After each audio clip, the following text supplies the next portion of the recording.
को लेकर बड़ी खबर सामने आ रही है। आपको जानकारी दे दें कि ईरान से भारतीय छात्रों को निकालने का काम शुरू हो गया है।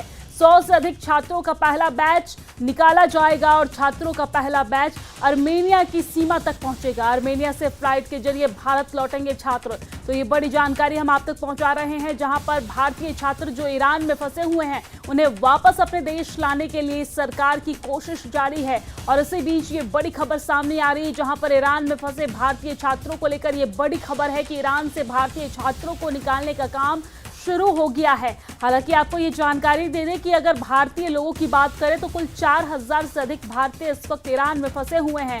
वहीं अगर छात्रों की बात करें तो 1500 छात्र ईरान में फंसे हुए हैं और छात्रों को निकालने का काम जारी है। और ज्यादातर छात्र की जो संख्या है वो जम्मू कश्मीर से है। और हमने देखा भी कि किस तरीके से जम्मू कश्मीर में जो छात्रों के परिजन हैं वो उमर अब्दुल्ला सरकार से ये अपील करते, ये गुहार लगाते नजर आए कि उनके जो प्रियजन हैं, उनके जो बच्चे हैं, उन्हें वापस अपने देश लाया जाए। और इसको लेकर उमर अब्दुल्ला ने विदेश मंत्रालय से बातचीत की थी, विदेश मंत्री एस जयशंकर से बातचीत की थी और उसी के तहत ये बड़ी कूटनीतिक कदम, जहां पर भारतीय जो वहां पर फंसे हुए हैं, भारतीय छात्र जो फंसे हुए हैं, उन्हें वापस लाने का सिलसिला शुरू हो गया है। हालांकि पहला जो बैच है, पहले जो है वो 100 से अधिक छात्रों को बाहर निकाला जाएगा। संख्या बहुत ज़्यादा है, 1500 छात्र वहां पर फंसे हैं, लेकिन धीरे धीरे सभी छात्रों को वहां से निकाला जाएगा। पहले 100 से अधिक छात्रों को वहां से निकाला जाएगा। पहला बैच जो है वो 100 से अधिक छात्रों का होगा, जिन्हें भारत वापस लाया जाएगा। आर्मेनिया के रास्ते उन्हें भारत वापस लाया जाएगा।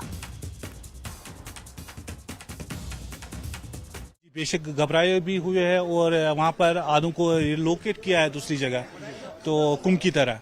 तो वो बहुत अच्छी बात है। अभी मैं चाहता हूँ कि 1-2 घंटे में वहाँ मेरे को थोड़ा मैसेज मिला था, अपने फ्रेंड से भी मिला था, जितने भी अपने कॉन्टेक्ट से, अपने पर्सनल कॉन्टेक्ट भी है, जैसे अपने फ्रेंड से। तो अभी उन्होंने बोला 1-2 घंटे में दूसरे बच्चों को भी रिलोकेट किए है। लेकिन अभी इसराइल और ईरान की वार सीज फायर का कोई नाम नहीं ले रहा है, तो ये बहुत कशीदगी है। तो अभी हम यही पीएम नरेंद्र मोदी से अपील करते और फॉरेन मिनिस्टर ऑफ जयशंकर से भी अपील करते कि मेहरबानी करके इस पे कोई अमल से अमल जल्दी होनी चाहिए। तो आप चाह रहे हैं कि बच्चे अब फिलहाल वापस ही आ जाएं यहाँ पे, जब तक थोड़ा सा डीएस्केलेशन होगी? जी, बच्चे तो आने चाहिए। कि उसके आपको तो पता है आजकल बेरोजगारी भी बहुत के, अपने माँ बाप कितने हार्ड वर्क करते हैं अपने बच्चों के लिए, कि अपने फ्यूचर बनाने के लिए, तो कितने पैसे करें। उसकी इस वक्त पैसे की बात नहीं होती है, ना एजुकेशन की। हम बोलते हैं कि वो अपने घर सेफ आए, यही दुआ करते हैं अल्लाह से। बच्चों से तो मुश्किल से बात हो पा रही, कल रात से बात नहीं हुई। अभी 12 बजे मेरी बात हुई मेरी बेटी से, मुश्किल से आधे मिनट बात हुई है। उसने बोला कि हमारी एम्बेसी वालों से मैसेज उन्होंने की थी कि हम आपको किसी सेफर जगह पर शिफ्ट करेंगे, आप रेडी रहिए। लेकिन अभी तक नहीं किया। तेहरान में से कुछ बच्चों को शिफ्ट किया गया है और जो शाहिद बीएसटी में पढ़ रहे हैं उनको कुछ को आर्मेनिया शिफ्ट किया गया है। लेकिन जो शिराज या और यूनिवर्सिटी में बच्चे हैं अभी उनको शिफ्ट नहीं किया गया है।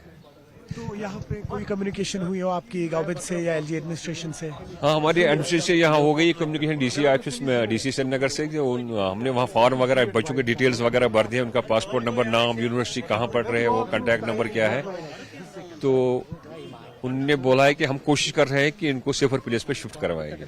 हमारी रूहुल्ला साहब से बात हो गई है, वो भी बड़ी कोशिश कर रहे हैं। उन्हें गवर्नमेंट से बात की है कि हमारे जितने भी बच्चे हैं जेएंडके से उनको सेफर प्लेस पे शिफ्ट करें।